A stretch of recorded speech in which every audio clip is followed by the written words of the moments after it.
Hey, everybody. What's up? So, this is our part two of our religion talk, and he's going to take it over. Yeah, that's what I'm gonna do. I'm gonna say something about my perspective on. I'm gonna talk about my perspective on religion and spirituality. So, the best way to start it off is spirituality. When you say you're spiritual, I feel like people need to really know what they're talking about when they say they're spiritual. Oh, I'm just spiritual. I'm just this. I'm just spiritual. And then I ask, what do you mean you're spiritual? Oh, I believe in a higher being, and this and that. This is what I want to say. What, you making jokes? No, because I'm thinking, well, I just said a whole ton of stuff, so I'm Well, like, no, that's how you look at it. A yeah. lot of people look at it that way, Mm-hmm. and I looked at it that way at one point in time. But the thing is like what you also said. Um, I added in there taking care of yourself, meditation. You said meditation is Mm-hmm. part of it. Because meditation activates, when you get deep, deep, deep and practice meditation Mm-hmm. enough, you can activate the pineal gland, Mm-hmm. which is one of the seven chakras as we know, and the third eye. And you could see, you have your eyes closed and you see, your third eye, your pineal gland releases, uh, what is it? I think DMT, dimethyltryptamine. Mm-hmm. While you're still awake, you're in that, phase. So meditation is definitely a thing where you could say, yes, I do meditate, to where I activate my spirituality, my third eye. When you say you're spiritual, you got to have an answer to that. Christians will even tell you, oh, I go to church. At least they got an answer. Oh, I read the Bible. Mm-hmm. They have some type of answer to you. Um, the spirituality thing is good. The way I look at it, I'm spiritual and religious. Although I don't like to call what I believe in religion, because what I believe in is history. So when I look at the Holy Bible, King James Version, and people say, "Oh, where's the original version? Where's this?" If you were fluent in Hebrew and in Greek languages, then you could get the original Bible. You wouldn't have to get the King James Version. It's only the King James Version because 1611 King James had to get the best scholars or people to put the Bible in English, to put the Bible in English, to read the Bible and put it in the language, the English language, because it was the Old Testament was in Hebrew and the Greek test and the New Testament was in Greek. So with that being said, the Holy Bible to me is a history book. Okay, it talks about slave ship. It talks about ships. The way Egypt, they brought us in. Egypt was bondage for the Israelites, and then the Lord said He'll bring thee into bondage again, which is America, on ships. So the Holy Bible is a history book, and then a lot of people say, "Oh, it was tampered with," which I'm not going to argue or debate you with that because it could have been, it could have been tampered with.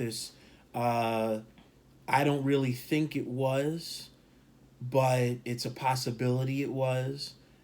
Some words weren't, like I said, King James had to convert the Hebrew language and the Greek language into English for the whole Bible. So some words are going to be maybe off, you know. Um, and with that being said, getting back to the spirituality, people look at zodiac signs, they look at the chakras, the third eye, of course, aligning their seven chakras, and the zodiac sign thing. People actually look at your birth date, the time you were born, um, earth signs, fire signs, all this type of stuff, and then they correlate that with 12 zodiac signs with 12 disciples of the Lord, and then the sun being the sun in the sky with the son of the Most High, the Heavenly Father, and they put those together like that Zeitgeist. A lot of people have seen it, and a lot of people didn't. But when you look at everything, this is me looking at everything, but getting back to what I truly believe in, the Holy Bible with the Apocrypha, because that was taken out of the Bible. That was something that low battery. Yeah, that was something that was taken out of the Bible. Thank you. So we look at that. We look at a lot of things that were, all of it makes sense. So in order to have the Holy Bible, King James Version, plus the Apocrypha with that, makes sense. And you can't really leave out. I'm going to talk about the Book of Enoch too. But when you take those two, the Bible and the Apocrypha, they make sense. In order for you to have it make sense is because you have to answer a precept with a precept. You have to answer whatever questions you have to find another verse that answers that verse and correlates. You have to get those verses all tied together. Okay, this doesn't make sense. Yeah, because maybe you didn't read it right. Maybe you didn't study it right. There's a lot to the Bible, man. There's 66 books in there. 66 books in the Bible. And, what was that? I don't know. Yeah, computer acting up. Yeah. Maybe some spirits walking around here. But, I don't know. Hopefully it didn't take me out of all my pages, but we'll see. Yeah, with all the differences, people, and never in my opinion, you cannot trust a guy named Creflo Dollar. You cannot trust a guy named Peter Popoff. You can't trust a guy, Benny Hill, that waves his blazer, his jacket, into the crowd and everybody flies back. You can't trust none of that stuff. You can't trust a pastor that shaves his beard. You can't trust a man that doesn't wear his fringes with a blue ribbon around it. All this is in the Bible. All right, and I don't want to bore you. A lot of people say it's boring for people to bring out scriptures. I understand, but this is what it is. The fringes with the ribbon of blue around the border of your garment, your shirt, your clothes. That only says the commandments that you have to keep, the laws, statutes, and commandments that you have to keep with the Lord. That's just a reminder. Okay, so that's my look on religion and spirituality. So I mix the two together, and I don't see any problem with that. And wow, 9 minutes already. I talking. But yeah, that's about it with me and where I come from and grew up. I grew up in a Catholic church, Staten Island, New York, born and raised. Grew up in a Catholic church, St. Mary's School. Racist, very racist people. I know I'm light, but I ain't white. And not even to make that sound like a joke, but people really took that as I really went through hell, man. My mother, she was about Valencia's complexion, and my older brother was. I'm really the lightest out of my family, even the white community and other communities, Caucasian, every other communities go through this situation, be different baby mamas, different baby daddies. I got a brother, a sister from my father's side. My mother got a brother I got a brother from my mother's side. So I'm the lightest of my siblings. I got my father's color, most of all, the complexion. But it doesn't even matter. I just got dealt with a lot of racism in my school, my Catholic school that I grew up in, and I never understood that as a 4 year old all the way up to the seventh grade. Then I saw why racism was dealt with, the racism, why it is, and we can get into that because because up to the sixth grade, I went to public school in seventh grade and eighth. Then I went to public school. I went to public school starting from seventh and up, all the way into high school, right? So seeing how public school right down the street, the projects from where I lived, right across the street from the projects where I lived in Stapleton, Staten Island, New York. The first day me going in there, I walk in there coming from a Catholic school, coming from a school shoes, uniform, Prim nice, and proper. prim and proper, right? Yeah. You hit it on the target. Prim and proper. Kids must listen, fold their hands, listen to the teacher. That Catholic school, shoes have to be nice. Your pants have to have the crease in them. Shirt has to look nice. Doesn't matter. Nothing. Right? You get a uniform for gym, all that good stuff, right? Sweats for gym. I went to the school IS-49. The brother we were walking into the class. The dude is throwing textbooks. When we're all going to sit down, dude is throwing textbooks everywhere. I see a textbook flying. I said, where's it? Because the teacher had a pile of textbooks for the students on his desk. And and the student is throwing the textbooks. Now, I'm not saying racism, a certain group of people should look at another group of people and say that's all of them. That's how these people act. We should treat them, they're inferior to us because and we're superior to them because look what they do. They throw textbooks, they shoot each other, they wear handkerchiefs. One wears red, one wears blue, one wears yellow. They're all out of order.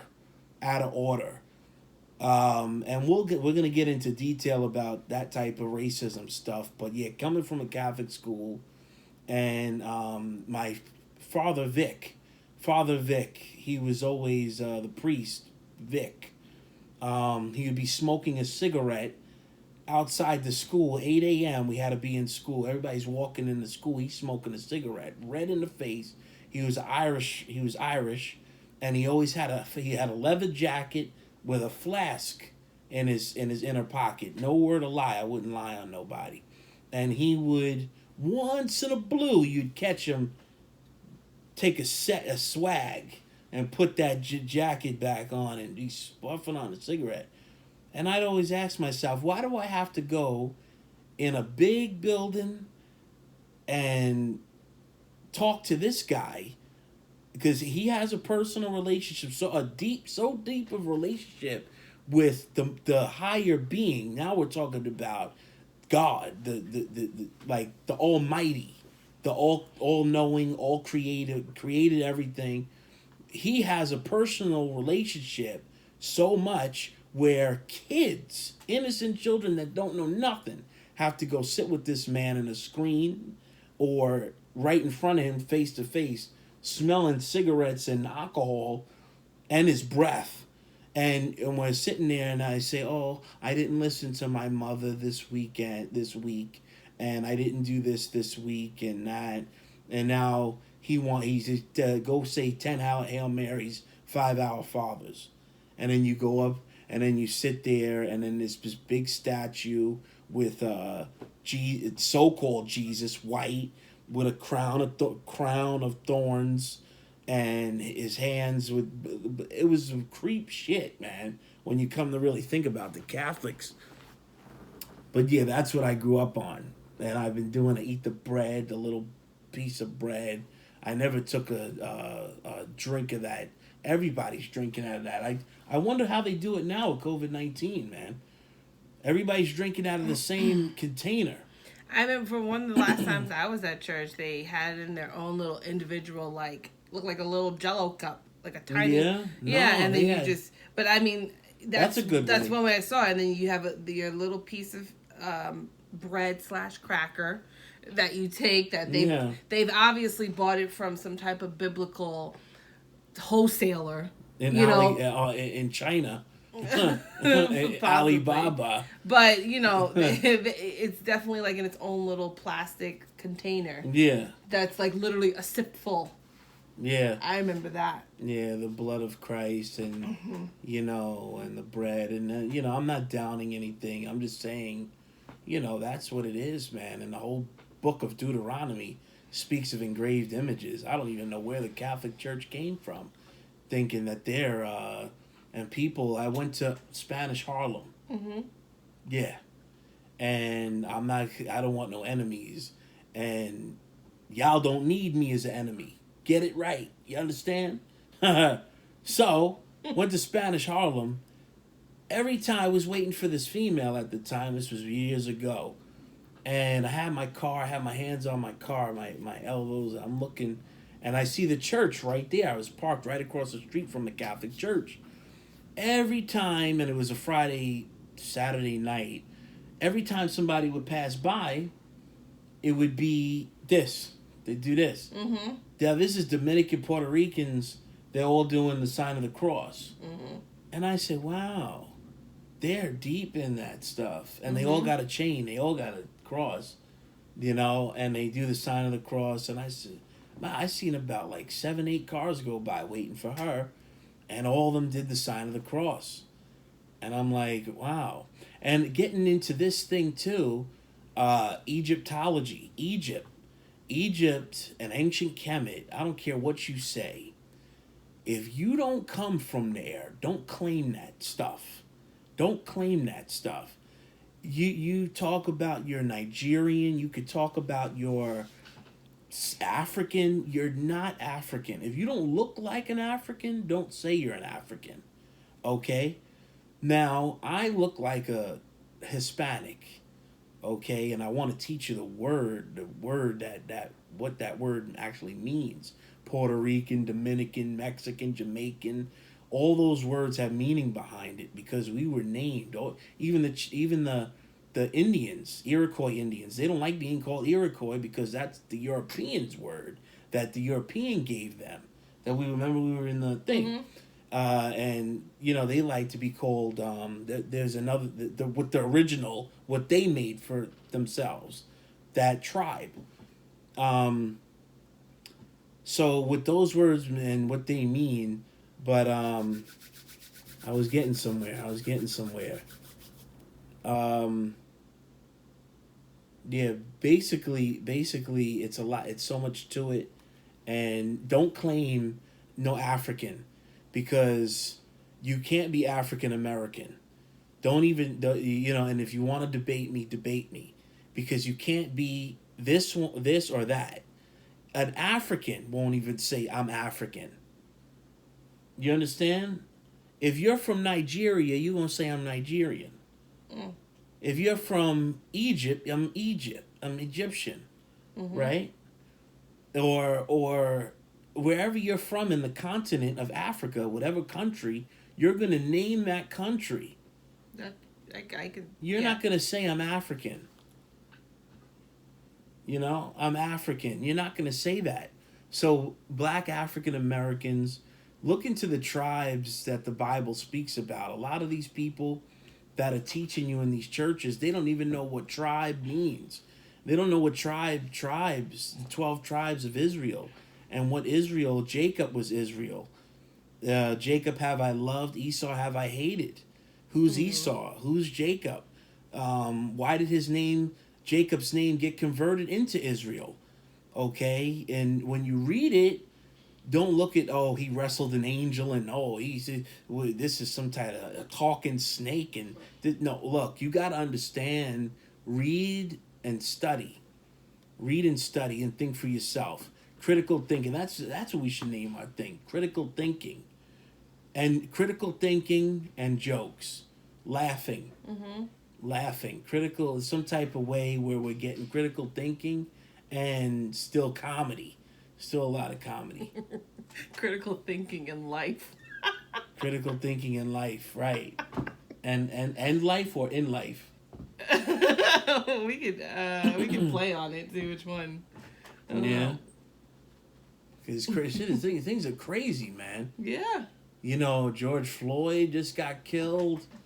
The cop had on his thing. See, I don't want to get too technical in things because I don't want to step on anybody's toes and mess around and you see me up under a cop car getting all strapped up. Mm-hmm. You know what I'm saying? And I coming from Staten Island, New York, and Eric Gardner, God rest his soul, and his daughter's soul that passed away, and helped the guy that was recording that, because they found him guilty for up to 4 years in prison because he supposedly had a weapon on him. So look, man, there's so much to it, but we don't want to get into none of that stuff. And I don't even want to think about none of it because I told you the Bible says we don't wrestle with flesh. We wrestle with darkness and principalities. That's only, and there's nothing you could do. Everybody and anybody could wake up, and we're all spiritual now. We stopped eating meat. We're all vegans. Animal agriculture, they go out of business. No more global warming. Then we go to the pharmaceuticals, since we're not eating any junk food, from Wendy's, or because nobody grows their own food and actually eats that. Well, not nobody, but most people don't do it. Mm-hmm. So you're eating Wendy's or junk food or it's from a supermarket that was frozen. Then if we stop that, we don't need the pharmaceutical business anymore, because then we won't need medications. Yeah. We won't have high blood pressure because we're not eating sausage and eggs and all this other stuff that highes your blood pressure, your cholesterol, your insulin levels. Mm-hmm. So look, man, we could go for days, man. It's only 22 minutes. I can go for days talking about stuff. Yeah. That's my background. That's my perspective. I mix spirituality with the Holy Bible, King James Version, plus the Apocrypha. And the Book of Enoch is a very special book. A lot of special group, I don't want to mention them. There's a group that doesn't believe in the Book of Enoch. But if you read it, that mixes in more with spirituality and maybe a 70-30 with spirituality and the Bible. Because, so 70% spirituality and 30% Bible? Right, because Enoch was taken up by chariots, by, you say aliens, UFOs, unidentified Anunnaki. object. Anunnaki. We're gonna get into some. We definitely touch into some more. Yeah. Spirituality, because when you talk about outer space, inner space, whatever you want to say, when you get into that infinite world, because it's infinite and it'll never stop. It'll never stop. So when you get into that and you talk about Anunnaki and the Igigi and the slave race and the star seed, and then you get into the zodiac signs, and then you get into all that stuff, because there's not only the Anunnaki, there's other things. Then even that Gaia has a YouTube channel that's very interesting. But okay. Yeah. With all that being said, spiritual and maybe a 60-40 on that. More 60% of Bible and 40% spirituality. Spirituality. Right, that's me. And don't forget because the Bible is a history book. You can't just take history, and anybody, any scholar, I don't care who they are, they know that there's prophecies in the Holy Bible. There are prophecies in that Bible. And if you think the first thing you think, the chip, oh, we didn't get the chip yet, so, don't jump to conclusion. There's prophecies in that Bible. I'm not talking about Nostradamus. I'm not talking about none of that. Read the Bible first, and then you could look in the outside, and you could see what's going on. You could see things, man. You could see things. It'll open up your brain. All right, so that's it for me. Okay. A long answer, but that's a lot. That's a lot. Hey, we both had the same amount of time, but like and subscribe. Yes, please like and subscribe down below. Wherever we'll do like down below. Oh, and if you want to see a mukbang, who wants to see a mukbang? Oh, we'll be. Yeah, throw us some ideas. We want to try a whole bunch of different stuff. Yeah. A mukbang would be awesome before we start a new life eating herbal fast. Yeah. So, right. Shoot, we might do another video tonight because I'm starving right now. Yeah. And the herbal fast, getting off my medication. Send ideas. Send your input. A whole bunch of things, whether it be juice about health, workout, beauty. I'm currently right now trying Curology products, so I can review about that, and mixing versus other natural products that you can use like black soap and charcoal mask, and was it bentonite clay? Benzonite, not bentonite. No, it's something a clay that you can mix with charcoal to make a mask. I'm trying different things for my face. That could be a separate video because there's a lot that happened, discoloration stuff. So trying to fix all of that. While cleaning out my insides, because that's the main thing. Right. What shows up on your face is what's going on the inside. So that'll be a separate video. So like and subscribe, and we will see you next time.